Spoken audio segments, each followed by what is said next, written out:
उनने ये सोच रखा था कि अब हम लोग राजनीति नहीं करेंगे। अब जिनके सामने अपना बेटा चला जाए तो उनको तो बहुत दुख हुआ, और पूरे परिवार ने ये सोच रखा था कि हम। आपकी आंखों में आंसू आ रहे हैं, अपने भावुक हो रहे हैं, मतलब वो क्षण याद करके आप जी आज आंख में आंसू आ रहे हैं आपके। क्या मतलब अंदर से पीड़ा रही पिताजी की कि अब राजनीति नहीं करेंगे, ये सब हो गया था? हाँ, यही रहा आज तक, क्षेत्र की सेवा की। उनसे हमारे लिए परिवार जैसा, पूरे क्षेत्र में परिवार जैसा माहौल हमें देखने को मिल रहा है। मतलब बार बार आप भावुक हो रहे हैं, कंठ भर रहा है, मतलब क्या अंदर से पीड़ा रही? अब जिसका भाई और पापा जी का सिर पे हाथ ना हो, और इतनी बड़ी पहला चुनाव जिम्मेदारी आई है, तो दर्द तो होता ही। पिता इस जमाने की वो ताकत है जिसके सामने विज्ञान के सारे खेल फेल हैं। पिता से बढ़कर बेटे के लिए कोई विद्यालय नहीं, पिता से बढ़कर कोई बेटे के लिए विश्वविद्यालय नहीं। पिता बहुत बड़ी ताकत है बेटे के लिए। ये ऐलानें आज हम सियासत के तौर पर इस्तेमाल करेंगे। बात करेंगे मध्य प्रदेश के सागर जिले के बंडा विधानसभा क्षेत्र की, और बात होगी भारतीय जनता पार्टी के उम्मीदवार बीरेन्द्र सिंह लोधी की, जो सागर एक्सप्रेस न्यूज से बात करते करते रो दिए। रोते रोते बोले, मेरे पिता और बड़े भाई अब इस जमाने में नहीं रहे, जो मार्ग दिखाने वाले थे वो अब इस दुनिया में नहीं रहे। बीरेन्द्र सिंह लोधी के पिता स्वर्गीय शिवराज सिंह लोधी बेहद शालीन और जनता के नेता थे। वो विधायक रहे, मंत्री रहे, जनसंघी थे। भाजपा और जनसंघ को उन्होंने सब कुछ समझा। 2008 में जब उनके बेटे राम रक्षपाल लोधी चुनाव हारने के बाद हार्ट अटैक से काल के गाल में समा गए, तब उस पिता स्वर्गीय शिवराज सिंह लोधी ने सोचा, शायद अब हमारे घर से कोई भाजपा के लिए बारिश बचा ही नहीं। वो भाजपा को दूर से निहारते रहे और बीते सालों उनकी मौत हो गई। लेकिन भारतीय जनता पार्टी ने स्वर्गीय शिवराज सिंह लोधी को एक ऐसी श्रद्धांजलि दी कि सभी चकित रह गए। उनके शिक्षक बेटे जो स्कूल में बच्चों को पढ़ा रहे थे, तभी खबर आई कि वो बंडा से भारतीय जनता पार्टी के उम्मीदवार हैं।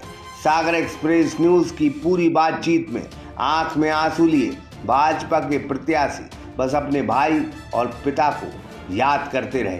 अंत में बोले, मेरी जनता ही मेरी पिता है। तो सुनिए बीरेन्द्र सिंह लोधी को हमारे साथ, जो रोते रोते अपने पिता और भाई को याद करते रहे, साथ भाजपा की यादें बताते रहे। नमस्कार, मैं हूं ब्रह्मदत्त दुबे, आप सागर एक्सप्रेस न्यूज के साथ हैं। ओम व्यास ओम की लाइनें हैं कि पिता रोटी है, कपड़ा है, मकान है, और पिता छोटे से परिंदे का बड़ा आसमान है। पिता है तो अप्रत्याशित प्यार है, पिता है तो बच्चों को इंतजार है, पिता है तो बच्चों के सारे सपने हैं, पिता है तो बाजार के सब खिलौने अपने। राजनीति में या सामाजिक दृष्टिकोण में जिनके पिता होते हैं, शायद उनको बेहतर मार्गदर्शन मिलता है। लेकिन आज ये बात और ये लाइनें हम इस वजह से कह रहे हैं कि आज हम एक भारतीय जनता पार्टी के प्रत्याशी से आपको मुखातिब कराएंगे, और ये लाइनें इस वजह से कहनी पड़ रही हैं कि उनके पिता सियासी थे, राजनीतिक घराने से थे, लेकिन आज वो इस जमाने में नहीं। लेकिन भारतीय जनता पार्टी ने उस दिवंगत नेता का सम्मान रखते हुए, जिसके कण कण में भारतीय जनता पार्टी थी, उसके बेटे को अपना उम्मीदवार बनाया। आज हम जिक्र करेंगे मध्य प्रदेश के सागर जिले की बंडा विधानसभा का, और बात होगी स्वर्गीय शिवराज सिंह लोधी के बेटे बीरेन्द्र सिंह लोधी। बहुत बहुत स्वागत है भाई साहब। धन्यवाद। सीधी सी बात, मैंने ये लाइनें इसलिए कही कि बंडा की धरती जानती है और सागर जिला जानता है कि जनसंघ, जब भारतीय जनता पार्टी नहीं थी, जब जनसंघ हुआ करती थी, उस वक्त साइकिल पर सवार होकर अटल बिहारी वाजपेयी की भाषण सुनने जाते थे। जी जी, साइकिल से जाते थे और ट्रैक्टर से जाते थे, क्योंकि हमारे पिताजी स्वर्गीय शिवराज भैया जब जनसंघ में कम ही व्यक्ति थे, जब 2 सीटें हुआ करती थी, आज तो सरकार है हमारी, तब से जनसंघ से निरंतर जुड़े रहे और हमारे परिवार में जनसंख्या और भारतीय जनता पार्टी का रोम रोम में निवास करती है। आप शिक्षक थे, कैसे पता चला आपको कि आपको भारतीय जनता पार्टी ने उम्मीद बना दिया? अभी ये लोग बता रहे थे कि आप तो स्कूल में थे उस वक्त। जी, मैं उस दिन स्कूल में था। मुख्यमंत्री के द्वारा साइकिल वितरण का कार्यक्रम चल रहा था तो उसमें मैं था। उसके बाद में एक गमी हो गई थी तो वहाँ उस परिवार में दुख में शामिल होने गया और उसके बाद जब मैं लौट रहा था, गाड़ी में बैठा था, हम 2 लोग थे सिर्फ, तो मुझे फ़ोन आया कि आपका टिकट हो गया। आप सबसे पहले उन्होंने बधाई दी तो मैंने तुरंत पूछा काहे की बधाई, तो उन्होंने बोला आपका टिकट हो गया। तो मुझे तो विश्वास नहीं हुआ कि भारतीय जनता पार्टी 3 महीने पहले, क्योंकि पहली बार हुआ है, 3 महीने पहले आज तक भारतीय जनता पार्टी ने अपना प्रत्याशी घोषित नहीं किया। तो मुझे शुरुआत में विश्वास नहीं हुआ, मगर जब लोगों के, हमारे क्षेत्र की जनता के फ़ोन जाने लगे तो मुझे विश्वास हुआ कि भारतीय जनता पार्टी ने मुझे प्रत्याशी बनाया। ये जो आप देखते हैं कि आप चूँकि शिक्षक रहे, उस वक्त पिताजी भारतीय जनता पार्टी के बड़े भक्त थे, क्या माहौल देखते थे आपकी वो आप लोगों में अपनी विरासत सौंपेंगे, किस में इच्छा रखते थे? क्योंकि मेरे बड़े भाई स्वर्गीय राम रक्षपाल सिंह जी, उनको ने शुरुआत में सोचा कि अपनी विरासत जो है आगे बढ़ाई जाए, क्योंकि 2008 में भारतीय जनता पार्टी ने उन पर विश्वास किया और कुछ कारणों के कारण कुछ वोटों से हार हो गई, जिस कारण उनको बहुत दुख हुआ कि अपने ही लोगों ने चक्रव्यूह में बिधा के और भीतरघात किया है। इससे उनको बहुत दुख हुआ और हृदयघात आने से उनकी दुखद निधन हो गए। ये बात बिल्कुल तय है कि जब किसी पिता के सामने उसके जवान बेटे की मौत होती थी, बड़े दुख के क्षण होते हैं और ये दुख के क्षण इस परिवार ने झेले हैं। इनसे बात हो रही थी जब इनके बड़े भाई का देहांत हुआ, उस वक्त पिता की आंखों में आंसू थे और वे उम्मीद पाले थे कि राम के चले जाने के बाद अब ये भारतीय जनता पार्टी की विरासत कौन संभालेगा, ये तमाम सवाल थे। उस वक्त जब देहांत हुआ कैसा महसूस करते थे? अब उन्हें ये सोच रखा था कि अब हम लोग राजनीति नहीं करेंगे, अब जिनके सामने अपना बेटा चला जाए तो उनको तो बहुत दुख हुआ और पूरे परिवार ने ये सोच रखा था कि हम। आपकी आंखों में आंसू आ रहे हैं, भावुक हो रहे हैं, मतलब वो क्षण याद करके आप जी आज आंख में आंसू आ रहे हैं आपके। क्या मतलब अंदर से पीड़ा रही पिताजी की कि अब राजनीति नहीं करेंगे, ये सब हो गया? हाँ, यही रहा।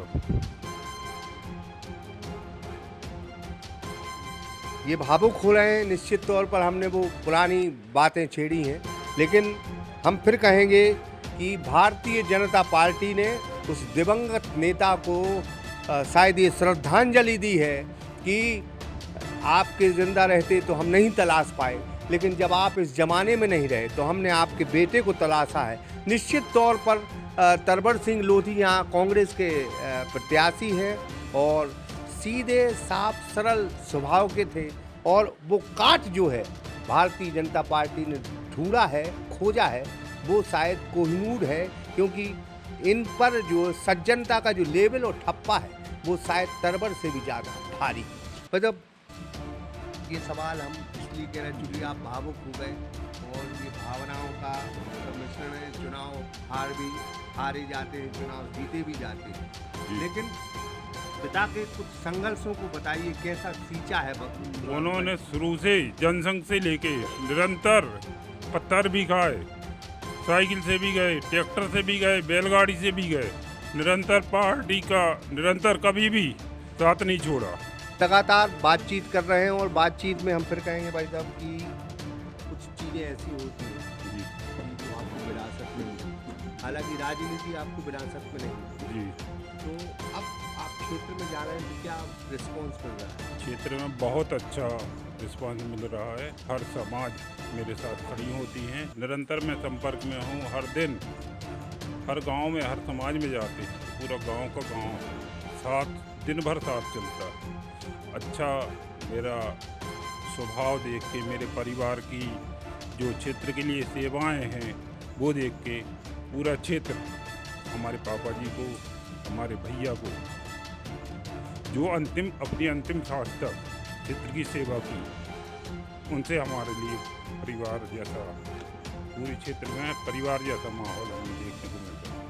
मतलब बार बार आप भावुक हो रहे हैं, कंठ भर रहा है, मतलब क्या अंदर से पीड़ा रहे? अब जिसका भाई और पापा जी का सिर पे हाथ ना हो और इतनी बड़ी पहला चुनाव जिम्मेदारी आई है, दर्द तो होता है। उन्हें आज अगर आपके पिता होते तो ये सब कुछ यही स्थिति नहीं बनती। अब क्या उम्मीद जनता से करेंगे कि भाजपा की सरकार बनेगी, आप चुनाव जीतेंगे? क्या जनता से कहेंगे, किन मुद्दों के साथ आप जा रहे हैं जनता के बीच में? देखो, भाजपा सरकार निरंतर अपनी योजनाएं, इतनी अच्छी योजनाएं चला रही है, वो आप लोगों सबको मालूम है। 2003 के पहले क्या स्थिति थी हमारे प्रदेश की, चाहे लाइट की हो, चाहे रोड की हो, कोई भी ले लो। आज हमारी भाजपा सरकार हर क्षेत्र में, और चाहे सिंचाई की हो तो हर प्रयास कर रही है कि पूरी ज़मीन सिंचित हो और हर घर में टोंटी से पानी जाए। महिलाएं गर्मियों में, पूरी गर्मियों में एक ही काम होता था उनका, हमने देखा है, क्षेत्र में जाते थे, निरंतर मैंने जनता की सेवा की है, तो मैं जाते थे, मैंने देखा दिन भर अकेले एक ही काम होता था उनका कि पानी बाहर से लाके सिर पे रख के धोना। तो आज ये स्थिति हो गई, हमारी सरकार ने हर दरवाजे में टोंटी की व्यवस्था की, और जहाँ जहाँ अभी काम चल रहा है, जहाँ जिस गांव में रह गए वहाँ भी सरकार कर रही है, और हमारा भी प्रयास होगा कि हर दरवाजे में पानी की व्यवस्था हो, हर खेत में सिंचाई के लिए पानी की व्यवस्था हो। तो सामाजिक कार्य किया है आपने, और इस क्षेत्र में सामाजिक कार्य करने के लिए बड़े लोकप्रिय रहे, क्या आपके सामाजिक कार्य रहे? मेरा शिक्षक थे, शिक्षक के साथ साथ मैंने अपनी पूरी ईमानदारी से वो काम किया, क्योंकि मेरा स्कूल निरंतर, जब से मेरी नियुक्ति हुई 2098 से 2025 तक, तो मैंने हर दिन निरंतर शिक्षा के क्षेत्र में भी काम किए, और कर्मचारियों के हित में भी मैंने काम किए और पदों पर रहे। उसके अलावा समाज सेवा में मैं निरंतर सक्रिय रहा, और जो कुरीतियाँ हैं उनको मिटाने का मैंने हर संभव प्रयास किया। हर काम छोड़ के, चाहे घर का काम हो, चाहे खेती का काम हो, चाहे रिश्तेदारी का काम हो, हर काम छोड़ के मैंने कुरीतियों को मिटाने के लिए दिन रात एक किया, जिससे कुरीति भी अगर मिट जाए तो समाज सुधार तभी हो। मतलब अगर बंडा में लोधी वोट भी है, यादव वोट भी है, जैन वोट भी है, ब्राह्मण वोट भी है, एससी वोट भी है, तो आप बंडा को जातिगत संदर्भ में देखते हैं या फिर जनता को, सारे लोगों को एक साथ देखते हैं? नहीं, ऐसा कुछ नहीं है। मैंने जैसे कुरीति की बात की, तो हर समाज में 18 जातियों को लेके काम किया, और मैं चुनाव कभी जातिगत नहीं होता, सभी समाज मेरे साथ हैं। यहाँ भी लोग जितने बैठे हैं हर समाज से, चाहे ब्राह्मण हो, चाहे क्षत्रिय समाज हो, चाहे जैन समाज हो, चाहे यादव समाज हो, चाहे विश्वकर्मा समाज हो, चाहे सैन समाज हो, सभी समाज यहाँ आपके सामने भी बैठे हैं। मतलब कुछ टिकट मिला था, कुछ लोगों ने, आपकी पार्टी के लोगों ने आपके खिलाफ मोर्चा खोला, अंदर पीड़ा हुई? नहीं, ऐसा कुछ नहीं है, वो मेरे वरिष्ठ हैं सभी, वो मेरे भाई हैं, भारतीय जनता पार्टी कार्यकर्ता हैं। थोड़ा हाँ, शुरुआत में देखो 20 लोग टिकट मंगाएंगे, मिलेगा एक ही को, मगर ऐसा कुछ नहीं, सब मेरे वरिष्ठ हैं, सभी मान जाएंगे। मुझे कोई पीड़ा, थोड़ा दुख होता है शुरुआत में, जब टिकट होती है तो लगता है कि हमने मेहनत की है और नहीं मिल पाया, मगर वो सब मेरे बड़े हैं, वो सब मान जाएंगे। आज पूरे इंटरव्यू में एक शब्द कहा आपने कि अगर मेरे पिता होते तो मार्गदर्शन मिलता मुझे, और आज पिता नहीं है, तो आप भाजपा को ही अपना आप पिता मानते हैं? जी, पार्टी को मैंने शुरू से, अब मेरे परिवार ने पिता जैसा माना जी। बहुत बहुत धन्यवाद आपका। तो ये बीरेंद्र सिंह लोधी थे जो बहुत भावुक अंदाज में ये कह गए कि मेरे पिता आज होते तो ये स्थिति निर्मित नहीं होती। बंडा की धरती ये जानती है कि स्वर्गीय शिवराज सिंह लोधी ने जनसंघ से लेकर भारतीय जनता पार्टी को सींचा है। एक बात फिर मैं उस बात को दोहराऊंगा। मेरे साथ कुछ ये बैठी हैं दीदी, और ये जब स्वर्गीय सांसद शिवराज सिंह लोधी जी की बात हो रही थी तो आपके भी आंसू आ गए, आप भी माने भावुक हो गए। देखा है आपने उनको, माने उनकी कार्यशैली को देखा है, उनके साथ बैठे, उनके साथ काम भी किया है, पार्टी का काम किया है, भैया के साथ भी काम किया, राम भैया के साथ हम लोग साथ के थे और साथ ही साथ पढ़े भी हैं। तो उनका जो स्वभाव था तो हमारे यहाँ से नहीं, बंडा 2-3 दिन बंद रहा था जब वो शांत हुए थे, और किसी ने बोला नहीं था, किसी ने किसी प्रकार की कोई बात नहीं की थी। उनसे कुछ लोगों ने पूछा भी गया कि भैया बंद क्यों करके रखा है, सब बोले नहीं, हमारे नगर के जो लंबादार थे उनका स्वभाव ऐसा था इसलिए हम लोग बंद करें, किसी की उस जोर जबरदस्ती से बंद नहीं होगा, ऐसे भावुक स्वभाव के। इन तमाम चीज़ों से एक बात बिल्कुल तय है कि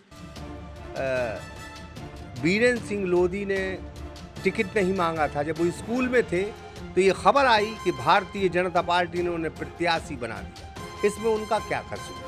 अगर भाजपा ने उनको प्रत्याशी बनाया है तो इसमें उनकी क्या गलती हो?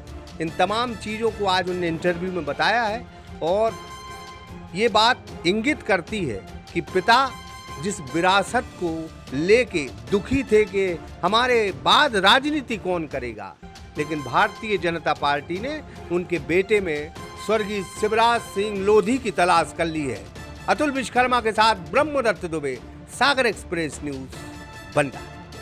सागर का शानदार hotel royal palace, swimming pool, Kohinoor restaurant, diamond bar के साथ AC luxury room, banquet hall एवं कॉर्पोरेट जगत के लिए मीटिंग हॉल। तो अपने यादगार पलों को बनाएं और भी खूबसूरत। होटल रॉयल पैलेस के साथ, पता राजघाट रोड, सागर, मध्य प्रदेश।